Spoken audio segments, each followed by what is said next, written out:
عامر کے پاس ایک چڑیا تھی۔ وہ عامر کی اچھی دوست تھی۔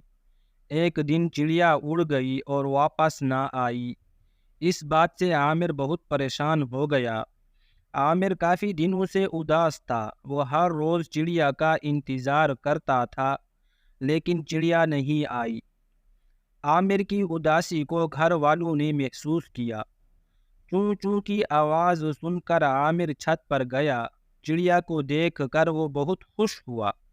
عامر نے پوچھا کہ کہاں چلی گئی تھیں؟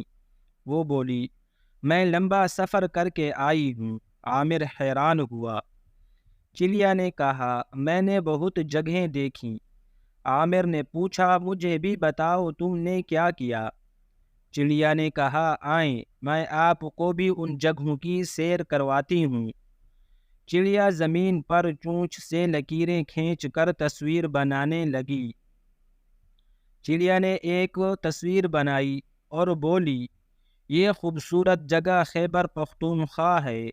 یہاں سوات، ایبٹ آباد، نتھیا گلی، چترال اور ناران جیسے خوبصورت مقامات ہیں۔ یہاں کی جھیلیں، پہاڑ اور چشمے بھی مشہور ہیں۔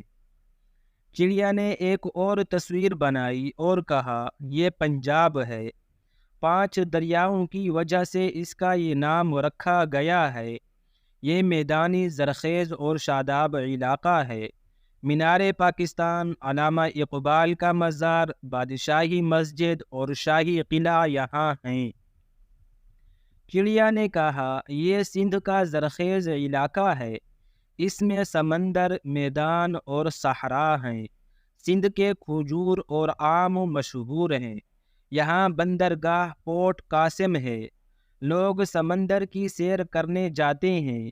قائد اعظم کا مزار یہاں ہے۔ پھر چڑیا بولی، یہ بلوچستان ہے۔ یہ سب سے بڑا علاقہ ہے۔ اس میں صحرا، پہاڑ اور میدان ہیں۔ سبی، کوئٹہ اور زیارت اس کے مشہور مقامات ہیں۔ عامر نے نقشہ دیکھ کر خوشی سے کہا، یہ تو میرا پیارا پاکستان بن گیا ہے۔